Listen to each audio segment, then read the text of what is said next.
चलिए स्टूडेंट्स, जैसा कि हम लोगों ने आपको इन्फॉर्मेशन वीडियो में प्रोवाइड कराया कि हम लोग प्रॉपर तरीके से चीजें डिलीवर करेंगे, तो इसी सीक्वेंस में हम लोग आज इंटीग्रल कैलकुलस का पहला चैप्टर स्टार्ट करेंगे, इनडेफिनेट इंटीग्रेशन। तो इनडेफिनेट इंटीग्रेशन में चलने से पहले हम इंटीग्रेशन को समझ लेते हैं। तो इंटीग्रेशन बेसिकली क्या होता है, आप इसमें अगर एक लाइन लिखना चाहें तो लिख सकते हैं, it is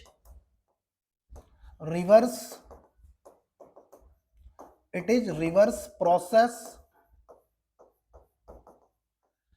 of differentiation. It is reverse process of differentiation. तो अगर आपसे कोई पूछे कि इंटीग्रेशन क्या है, तो आप एक लाइन में आंसर करिएगा, it is reverse process of differentiation. यहाँ पर आपको जो अपने माइंड से हटाना, वो ये बात हटानी है कि ऐसा बिल्कुल नहीं हम बोलने की कोशिश कर रहे हैं कि आपने किसी फंक्शन को डिफरेंशिएट किया, उसको रिवर्स कर दिया और आपको इंटीग्रेशन मिल जाएगा। नहीं, यहाँ पर इसका ये मतलब नहीं है। अब क्या मतलब है, ये चीज समझो आप। जैसे यहाँ पर ये बोला गया है, ये डेफिनेशन छोटी जरूर है, वो सामने वाला लिख के चला गया कि भाई it is reverse process of differentiation, हर जगह आपको हर जगह अवेलेबल होगी ये डेफिनेशन, बट सामने वाला क्या बता के नहीं गया है उसको समझते हैं। उसने ये बोला है कि इंटीग्रेशन जो है रिवर्स प्रोसेस ऑफ डिफरेंशिएशन है। तो हम लोग क्या काम करते हैं, अपनी तरफ से एक फंक्शन लेट कर लेते हैं। हमने मान लेते हैं अपने पास ये जी ऑफ एक्स करके कोई फंक्शन लेट कर लिया, जी ऑफ एक्स प्लस सी करके हमने फंक्शन लेट कर लिया। अब उसने बोला है कि integration reverse process of differentiation है, तो हम लोग क्या काम करते हैं, इसको डिफरेंशिएट करते हैं D upon D x of. अच्छा, जो लोग बिगिनर है, पहली बार इंटीग्रल कैलकुलस पढ़ रहे हैं, और जिन्होंने डिफरेंशियल कैलकुलस में डिफरेंशिएशन नहीं पढ़ा है, उनके लिए हम बताते हैं इसको कैसे पढ़ेंगे, d upon D x of ji of x plus c. ठीक, क्या पढ़ेंगे, d upon D x of ji of x plus c. हमने क्या काम किया, इसको डिफरेंशिएट किया। मान लेते हैं डिफरेंशिएट होने के बाद एफ ऑफ एक्स फंक्शन बन गया। क्या बन गया, एफ ऑफ एक्स बन गया। डिफरेंशिएट होने के बाद ये फंक्शन क्या बन गया, एफ ऑफ एक्स बन गया। देन अब अगर हम इसको इंटीग्रेट करें, देन अगर हमने क्या काम किया, इंटीग्रेट किया, किसको, एफ ऑफ एक्स को इंटीग्रेट किया, F of x d x, तो हमको फिर से क्या मिलना चाहिए, जी ऑफ एक्स प्लस सी मिलना चाहिए। क्या मिलना चाहिए, जी ऑफ एक्स प्लस सी। इसका मतलब ये है कि इंटीग्रेशन को आप कैसे समझेंगे, आसान भाषा में आपको समझना ऐसे है, किसी फंक्शन को आपने डिफरेंशिएट किया, अब अगर आप उसको इंटीग्रेट कर रहे हैं, अगेन वही फंक्शन आपको मिल जाए, that is the definition which can write down on the word. ठीक है ना, तो हम लोगों ने जो डेफिनेशन लिखी है वो, इसका मतलब ये है कि कोई फंक्शन हमने एज्यूम किया D upon D x of ji of x plus C, differentiate करने के बाद मान लेते हैं, क्योंकि फंक्शन डिफरेंशिएट करोगे वैल्यू चेंज करेगा ही करेगा।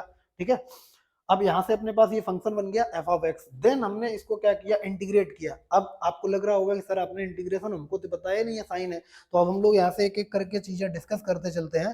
That is the sign of integration. ये साइन कौन सा है, साइन ऑफ इंटीग्रेशन। आप यहाँ से एक एक चीज करके नोट कर चलो, इसको क्या बोलते हैं, sign of integration. Sign of integration हो गया। ठीक है, ये क्या हो गया, साइन ऑफ इंटीग्रेशन, या अदर लैंग्वेज में अगर हम बोले तो ये क्या है, साइन ऑफ समेशन भी है। अगर आपसे कोई पूछे कि और इसको क्या बोलेंगे, तो आप बताएंगे साइन ऑफ समेशन भी है, साइन ऑफ समेशन। ठीक है ना, ये साइन ऑफ समेशन भी है। ठीक है ना, ये साइन ऑफ इंटीग्रेशन।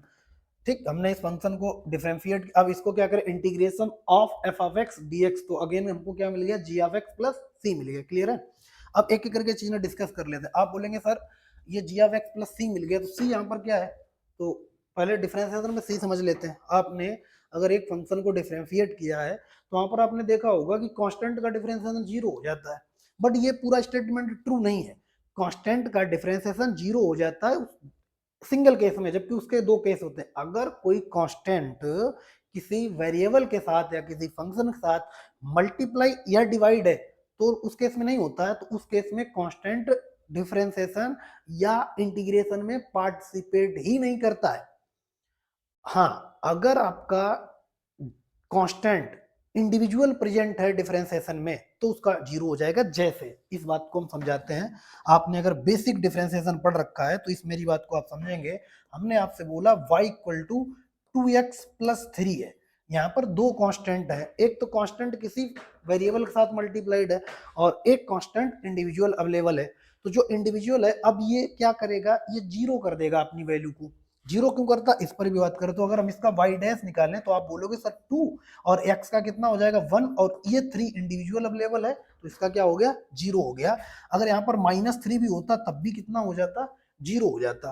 अच्छा, आपने डिफरेंशिएशन में, और हम अगर एक बात बताएं, अगर हमने मान लिया यहाँ पर लिखा 2x by 3 x minus 7।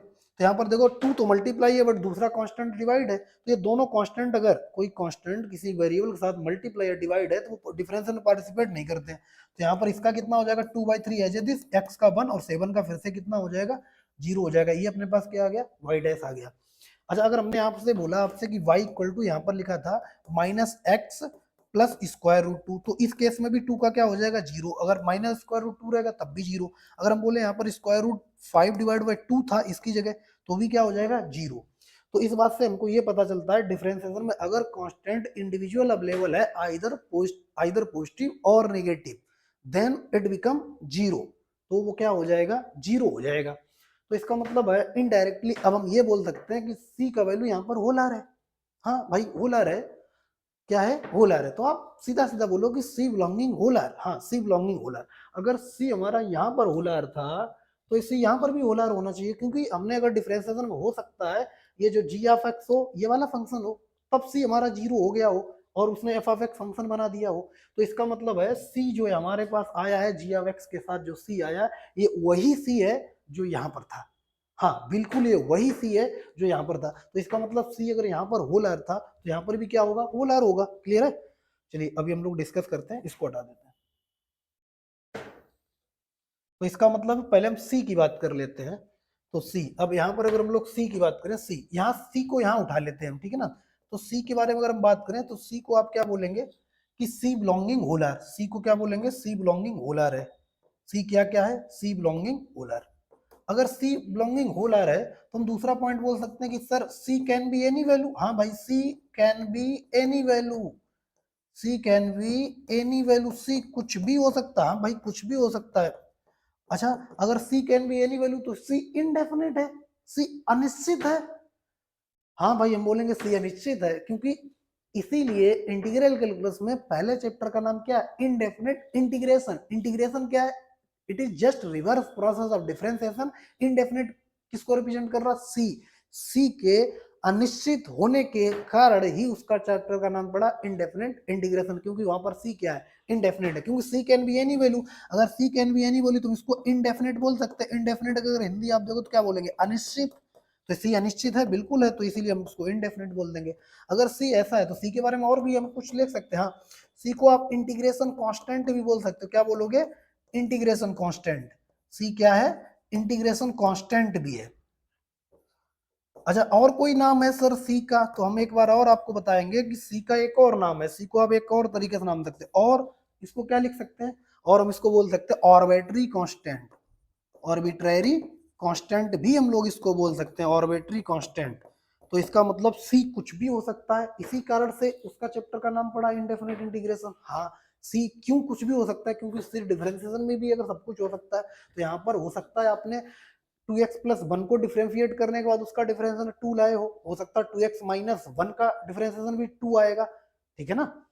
2x का भी डिफरेंशिएशन 2 ही आएगा। तो यहाँ पर c एक बार 0 हुआ, एक बार 1 हुआ, एक बार माइनस 1 हुआ, तो c फिक्स नहीं ना, हमको नहीं पता ना, हमको नहीं पता ना c यहाँ पर क्या, हमने तो c नामक एक कांस्टेंट अज्यूम कर लिया अपनी तरफ से, लेट कर लिया, कंसीडर कर लिया। अब c प्लस भी हो सकता है, माइनस भी हो सकता है, स्क्वायर रूट में भी हो सकता है, रैशनल भी हो सकता है, इररेशनल भी हो सकता है, तो इसका मतलब है c यहाँ पर होल आर हो सकता है। तो रिवर्स प्रोसेस होने की वजह से हमें क्या मिला g of x plus c again मिल गया। तो ये डेफिनेशन क्या है it is reverse process of integration, ठीक है ना, it is reverse process of differentiation. तो हमने अपनी बात को अगेन समझाने की कोशिश करते हैं। हमने ये बोला है कि अपने इस डेफिनेशन के बेसिस पर हमने एक फंक्शन एज्यूम किया, उसको डिफरेंशिएट किया, देन डिफरेंशिएट करने के बाद जो फंक्शन मिला उसको अब हम इंटीग्रेट कर रहे हैं। अब अगर उसको हम इंटीग्रेट करें तो अगेन हमको वही फंक्शन मिलना चाहिए, तो फिर से हमको क्या मिलेगा जी ऑफ एक्स प्लस सी। हमने यहाँ पर ऑब्जर्व किया, देखा कि सी कुछ भी हो सकता है, तो सी वहां पर भी कुछ भी बन के आ सकता है।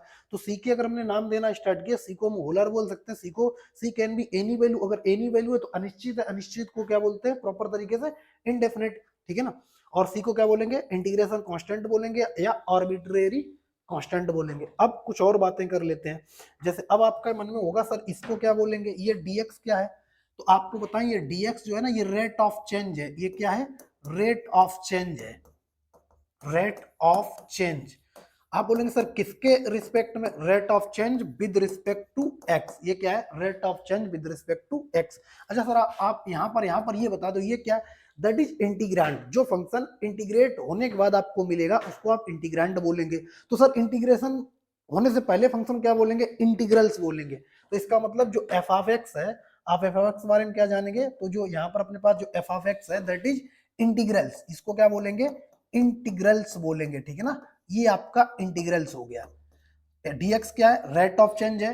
एफ ऑफ एक्स क्या है, इंटीग्रल्स है। जी ऑफ एक्स क्या है, ये अपने पास जी ऑफ एक्स प्लस सी के अपने पास क्या बनेंगे, जी ऑफ एक्स क्या है, इंटीग्रांड है, ठीक है ना। और सी में इसमें क्या था, बिलोंगिंग होलर, C can be any value, integration constant या आर्बिट्री कांस्टेंट, ठीक है ना। ये आपने एक तरीके से प्रॉपर तरीके से चीजें समझी होंगी। अगर नहीं भी समझी है तो आप एक बार देख लो, इसको साइड हो जाते हैं, स्क्रीनशॉट लेते रहना अपना प्रॉपर तरीके से। अब फिर से हम बात करते हैं। अब एक बात और आगे बढ़ते हैं। जैसे आपने क्या काम किया, ये जो पूरा प्रोसेस, अच्छा हम पहले लिख लेते हैं। तो आप जैसे हमने आपसे बोला कि यहाँ पर लिखा है F of x D, integration of F of D x, ये क्या रिप्रेजेंट कर रहा है, तो हम आपसे बोलेंगे it represent integration will happen with respect to X. यहाँ पर इंटीग्रेशन किसके रिस्पेक्ट में हो रहा होगा, एक्स के रिस्पेक्ट। अगर आपसे कोई पूछे यहाँ पर क्या integration f of x d x, तो इट रिप्रेजेंट इंटीग्रेशन हैपन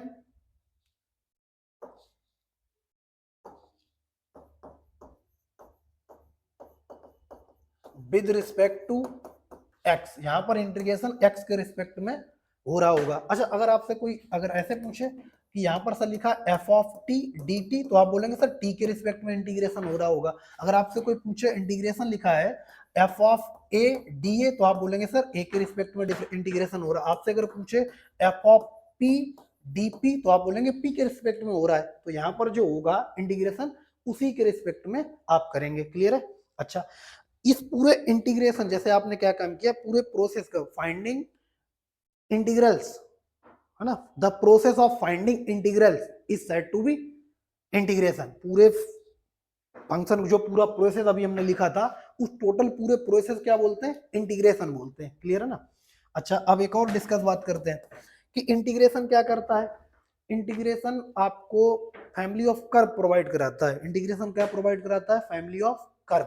अगर आपसे कोई पूछे कि integration indefinite integration provide family of curve, एक पॉइंट और आप यहां से लिख सकते हो कि इनडेफिनेट आई इनडेफिनेट इंटीग्रेशन। आप ऐसे ऐसे करके आप कुछ चीजें नोट करना स्टार्ट कर दो। आई का मतलब होगा कि integration indefinite integration will represent family of curve, represent family of curve ये रिप्रेजेंट कर रहा होगा, family of curve. Indefinite integration क्या रिप्रेजेंट कर रहा होगा, फैमिली ऑफ कर्व को रिप्रेजेंट कर रहा होगा। इस बात पर भी अभी हम लोग डिस्कस करेंगे। अच्छा क्या और कुछ इसमें कुछ ऐड करने वाली बात है, हाँ अगर हम आपसे बोलें कि इसके बेसिस पर बोलें, तो हम ये बात बोल सकते हैं, पिछले वाले स्लाइड के बेसिस पर बोलें, इधर देखो, इसके अगर इसके बेसिस पर बोलें तो हम ये बात बोल सकते हैं कि क्या सी के चेंज होने पर इंटीग्रेशन चेंज होगा, क्या सी के चेंज होने पर इंटीग्रेशन चेंज होगा, तो हम बोलेंगे बिल्कुल सी के चेंज होने पर इंटीग्रेशन चेंज होता है। तो यहाँ पर हम लोग एक बात लिख सकते हैं, क्योंकि सी कुछ भी हो सकता है तो इसका मतलब सी बदल सकता है, और सी बदला तो इसका मतलब इंटीग्रेशन चेंज होगा। तो अगर हम अगले बात करें तो यहाँ पर एक पॉइंट और लिखते हैं, इफ अगर यहाँ से अगर आप साथ साथ नोट कर रहे हैं तो एक बार नोट करिए, इफ सी चेंज, अगर सी बदला then integration will change, then integration will change. अगर सी बदलेगा तो इंटीग्रेशन आपका विल चेंज, सी बदलेगा। तो इसका मतलब है इस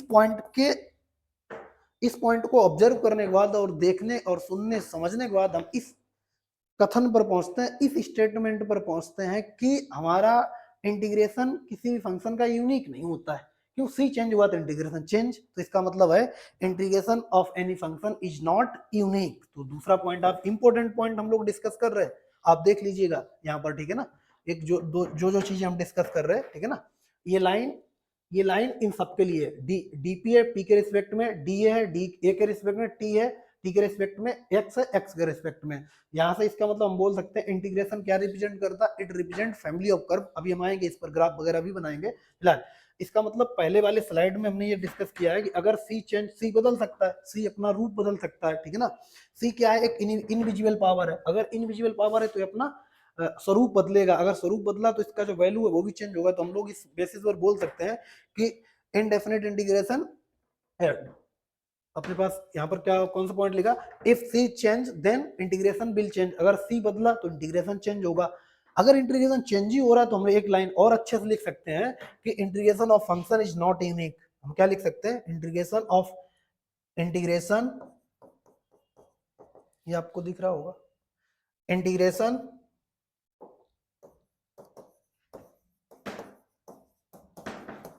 of any function is not unique, of any function is not unique। तो इंटीग्रेशन किसी भी फंक्शन का यूनिक नहीं होता है, ठीक है ना। आप इसको अगर लिख लें तो ये अपने इंपॉर्टेंट बात होगी। अभी हम लोग सिर्फ इंटीग्रेशन को समझने की कोशिश कर रहे हैं। हम लोग चैप्टर में इंट्रोड्यूस होंगे नेक्स्ट थोड़ी देर बाद या कुछ टाइम बाद हम इंट्रोड्यूस होंगे, 10-15-20 मिनट बाद। पहले हम लोग इस चीज को समझ लेते हैं कि इंटीग्रेशन क्या था। It is reverse process of differentiation. हमने अपनी तरफ से क्या लिया, तो एक फंक्शन लेट किया था, उसको डिफरेंशिएट किया, देन उसको इंटीग्रेट किया, तो हमको साइन ऑफ इंटीग्रेशन का पता चला। जैसे यहाँ पर हमने क्या काम किया, अपने पास ये sign of summation F of X क्या इंटीग्रल है, डीएक्स क्या rate of change with respect to X, G of X क्या, इसको इंटीग्रांड बोलते हैं। अच्छा यहाँ पर लिख देते हैं इंटीग्रांड। ये क्या है अपना, ये इंटीग्रांड है। इस होल प्रोसेस को इंटीग्रेशन बोलते हैं, ठीक है ना। ये इंटीग्रांड हो गया अपने पास। सी क्या, होल आर था। ये सब चीजें डिस्कस हो गई। फिर हम लोगों ने अगले पॉइंट लिखे। अगले पॉइंट अपने पास क्या आ गए थे, ये अगर ऐसा dx है एक्स के रिस्पेक्ट में, t है टी के रिस्पेक्ट में, ए के रिस्पेक्ट में, ठीक है ना, p है पी के रिस्पेक्ट में, इसका मतलब indefinite integration represent family of curve. इस बात को अभी हम नेक्स्ट डिस्कस कर रहे हैं। इसका मतलब ये दूसरा पॉइंट हमने पता चला, सी तो कुछ भी था, अगर सी कुछ था तो सी चेंज होगा, इंटीग्रेशन चेंज होगा। हाँ ठीक है, फिर हमने पॉइंट लिख लिया, if C change then integration will change. फिर इसी के बेसिस पर हमने दूसरा पॉइंट बनाने की कोशिश की, और ये यूनिवर्सल ट्रूथ भी है कि integration of any function is not unique, क्योंकि सी के बदलने पर इंटीग्रेशन चेंज होता है, तो किसी भी फंक्शन का इंटीग्रेशन यूनिक नहीं होगा। और हम आपको ये प्रूफ करके दिखाएंगे कि एक इंटीग्रेशन के 2-2 3-3 आंसर होते हैं। क्लियर है, चलिए आगे बढ़ते हैं। अब हम लोग बात करते हैं इस वाले family of curve, it represent family of curve. आगे बढ़ते हैं। तो जैसे अब देखना, थोड़ा आपको पता होगा, हम डिफरेंशिएशन को भी रिकॉल करवा देते हैं। जैसे आपने देखा होगा डिफरेंशिएशन में एक फार्मूला होता है d upon dx of x power n। तो अपने पास होता है n x power n minus 1। इसी के बेसिस पर हम आपको एक फार्मूला बता रहे हैं कि आपको फार्मूला मिले। जैसे मान लेते हैं यहाँ पर लिखा है x पावर n का अगर इंटीग्रेशन करना हो, अभी हम लोग फार्मूले डिस्कस करेंगे, आप थोड़ा पेशेंस रखिए। पहले हम वो वाला पॉइंट आपको समझाते हैं कि it represent family of curve, ठीक है ना। उस पॉइंट को समझाने के लिए थोड़ा हमको आगे की चीजें यूज करनी पड़ेंगी, तो भरोसा रखिए आप। जैसे x पावर n और का dx करें तो ये होता है x power n plus 1 divide by n plus 1 plus c और n not equal to minus 1। ये फार्मूला होता है, आप याद करो। तो हमने क्या काम किया, यहाँ पर एक फंक्शन लेट किया। अपने पास ये फंक्शन है x और dx, इसको हमने इंटीग्रेट किया। तो अपने पास आगे x पावर 1 मान लेते हैं हम। यहाँ पर कितना मान ले, 1। तो क्या होगा, x पावर 1 प्लस 1, n की जगह वहां पर कितना है, 1 है, तो वहां पर क्या 1 प्लस 1 डिवाइड बाई 1 प्लस 1। तो इसका मतलब बोल सकते हैं ये हो जाएगा एक्स स्क्वायर बाई 2 प्लस सी हो जाएगा। कितना हो जाएगा, एक्स स्क्वायर बाई 2 प्लस सी। अभी आप थोड़ी देर के लिए फार्मूला आप देख लो। अभी हम लोग क्या काम करेंगे, पहला हेडिंग डालेंगे list of algebraic exponential and Lagrangic formula and their use. तो हम लोग वहां पर डिस्कस करेंगे ये लोग, ठीक। अभी आप काम चलाने के लिए कर लो, अब इसको हटा देते हैं हम, ठीक है। थोड़ा हमको आगे की चीजें डिस्कस करनी है। तो अब देखो, अब हमारे पास क्या आया, ये फंक्शन आया। कौन सा फंक्शन है, एक्स स्क्वायर बाई 2 प्लस सी। क्या काम करते हैं, इसका ग्राफ बनाते हैं, यहाँ पर देखो, इसका अगर हमने ग्राफ बनाया तो आप इस बात पे एग्री होंगे, मान लेते हैं। अच्छा ये पैराबोलिक ग्राफ है। अगर आपने थोड़ा बहुत देखा होगा, थोड़ा बहुत अलजेब्रा में 11th क्लास में पढ़ रखा होगा, तो आपको पता होगा इसका पैराबोला ओपनिंग अपवर्ड बनता है, parabola opening upward, downward, left, right, ठीक है ना। बट अभी अपने को पता एक्स स्क्वायर, ये पैराबोलिक ग्राफ है, इसका नेचर ऐसे रहने वाला, ये इसका नेचर रहने वाला है। क्लियर है, कब, कब कब मान लेते हैं सी एक बार जीरो हो गया। अब देखो सी क्या क्या हो सकता है, जीरो हो सकता है, 1 हो सकता है, 2 हो सकता है, -1 -2, इतनी वैल्यू पर हम चेक कर लेते हैं। अगर सी जीरो हो गया, ये वाला ग्राफ मान लेते हैं। सी अगर 1 है, सी कितना है, 1 है, सी 1 है, इसका मतलब एक्स को जीरो करने पर ये अगर इसका ग्राफ ड्रॉ करें तो ये वाई बराबर हम मान लेते हैं, इसका ग्राफ वाई बराबर x²/2। तो अगर सी जीरो हो गया तो ये वाला ग्राफ, सी जीरो के लिए हमने ये वाला ग्राफ मान लिया, ठीक। ये ग्राफ किसका आ गया, ये x²/2, यहाँ पर सी जीरो हो गया। अब सी अगर 1 हो गया तो सी 1 हो गया ये वाला, तो अगर x में कुछ ऐड हो रहा तो ऊपर शिफ्ट होगा, ये ग्राफ बनेगा। C2 के लिए ये ग्राफ बनेगा, ठीक है ना, C2 के लिए ये वाला ग्राफ बन जाएगा। अब अगर C-1 हुआ, आप थोड़ा पेशेंस रखिए, क्योंकि ये चीजें अगर आपने नहीं पढ़ रखी है तो आपको समझ में आ रहा होगा। अगर आप पहली बार पढ़ रहे हैं तो थोड़ा आपको लगेगा ये ग्राफ कैसे बन रहा है, मेरे को कुछ आइडिया नहीं लग रहा। तो ये पैराबोलिक ग्राफ है, हम यहाँ पर बता दे रहे हैं कि y=x² का जो ग्राफ होता है वो इस तरीके से होता है। ये आप थोड़ी देर के लिए याद कर लिए, y बराबर -x² का ओपनिंग डाउनवर्ड होता है, y बराबर -x² का ये वाला ग्राफ होता है। इसके बेसिस पर हमने ये ग्राफ बना लिया। क्लियर है? तो यहाँ से डिस्कस कर रहे हैं। अब सी की वैल्यू हमने अपनी तरफ से क्या काम किया, कुछ एक वैल्यू जीरो रखा, जीरो के लिए ग्राफ कंसीडर कर लिया। अब x में कुछ ऐड होगा तो ऊपर शिफ्ट होता है, और x से कुछ सब्ट्रैक्ट होगा तो वो नीचे शिफ्ट होता है। तो यहाँ पर 1 रखेंगे तो x²/2 + 1, इसके लिए ग्राफ हो गया। इस ग्राफ को अगर हम लिख दें, ये ग्राफ किसका था, x²/2 + 1 का था, ठीक है। और इस ये ग्राफ किसका था, ये थर्ड वाला ग्राफ। तो अगर हम बोले तो ये कितना, x²/2 + 2 का मान लेते हैं। अब अगर हमने c को -1 रखा तो -1 रखेंगे तो यहाँ पर अपने पास कितना होगा, ये ग्राफ जाएगा। और c बराबर -2 के लिए ये ग्राफ दे जाएगा। तो देखो आप क्या काम करो, इसको ऑब्जर्व करो, क्या x²/2 + c के ही सब ये ग्राफ हैं? हाँ बिल्कुल। तो ये इसी ग्राफ की तो फैमिली हो गई, ये इसी कर्व की तो फैमिली है। मेन कर्व अपने पास क्या था, ये इसी की तो फैमिली जनरेट हो रही है। c को चेंज करने पर भाई जो भी आ रहा इसी नेचर का आ रहा है। भाई जो भी आ रहा है आप देखो इसी नेचर का आ रहा है। मैन अपने पास क्या था, यही वाला ग्राफ था।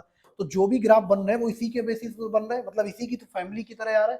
तो हम लोग इसको क्या बोलते हैं, सी को चेंज करने पर यहाँ पर देखो ग्राफ चेंज हो रहा है, लेकिन है तो उसी की फैमिली का। भाई x² की तो फैमिली के ग्राफ है। मेन कर्व किसका है भाई, माई बाप इसका कौन, x²। पैराबोला ग्राफ है ना, माई बाप कौन, इसके माता पिता कौन, x²। तो उसी के तो फैमिली का है, कभी ऊपर शिफ्ट हो रहा कभी नीचे शिफ्ट हो रहा, depend on value of c।